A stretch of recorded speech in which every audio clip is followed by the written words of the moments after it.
कृषि बिल के विरोध में किसानों का आंदोलन बदस्तूर जारी है। जहां पहले दिन से किसानों ने इस लड़ाई को पुरजोर तरीके से लड़ा है और किसान मांग कर रहे हैं कि वह इस बिल की वापसी के बाद ही घर लौटेंगे।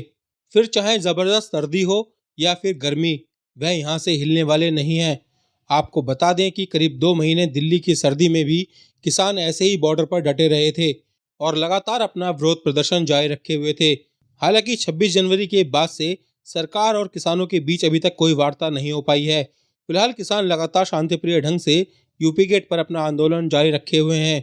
वहीं किसानों का यह भी कहना है कि सरकार एक हटियों की तरह काम कर रही है और बिल को लेकर ना तो कोई चर्चा कर उसे वापसी की बात कर रही है और ना ही चर्चा कर इसका कोई निष्कर्ष निकाल रही है। ऐसे में किसान शांतिप्रिय ढंग से अपने आंदोलन को जारी रखेंगे। फिर चाहे दिल्ली सरकार बैरिकेडिंग हटाए या बनाए रखे, इस बात से किसानों को कोई फर्क नहीं पड़ेगा। देखो 100 दिन हो गए। हमारा तो ऐसा कोई था नहीं प्लान कि हम 100 दिन पूरे करने आए हैं, पर सरकार की हठधर्मी है कि हमें 100 दिन आज पूरे हो गए। और अगर सरकार सोचे कि 100 दिन बाद यहाँ थक जाएंगे अक जाएंगे, ऐसा कोई कुछ प्लान नहीं है। किसान ना थकेगा ना अकेगा। किसान गर्मी में भी वैसा ही है, सर्दी में भी वैसा ही है। हमें गर्मियाँ झेली हुई हैं। हम फसल उगाते हैं, तपती गर्मी में उगाते हैं।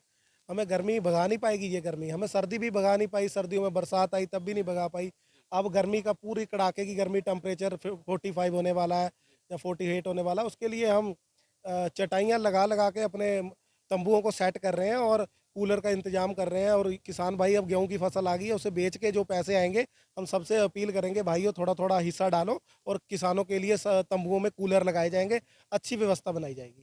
वहीं किसान नेता राकेश टिकैत के बेटे गौरव का कहना है कि आंदोलन में आम जनता को आगे आना चाहिए और उन्हें भी किसानों का समर्थन करना चाहिए।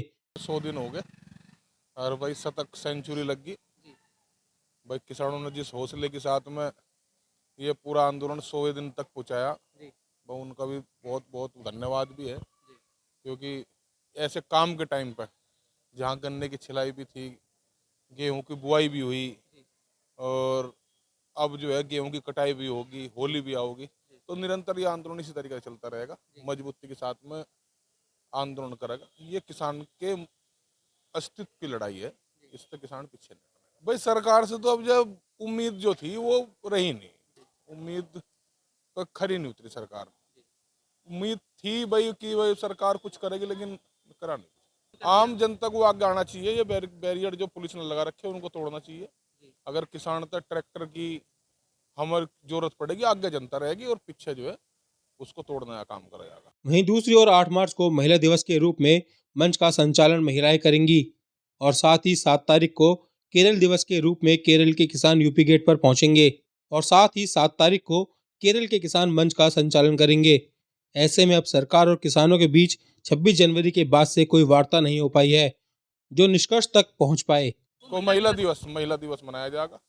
7 तारीख को केरल दिवस, जो केरल के लोग आ रहे हैं वो भी मनाया जाएगा। और उस दिन जो है मंच का संचालन पूर्णतः महिलाओं के लिए 8 तारीख को रहेगा। और महिलाओं ने भी बहुत भागीदारी, युवाओं ने बहुत बढ़िया तरीके से भागीदारी निभाई और आंदोलन निरंतर जो है मजबूती के साथ में इसी तरीके से चलता रहा।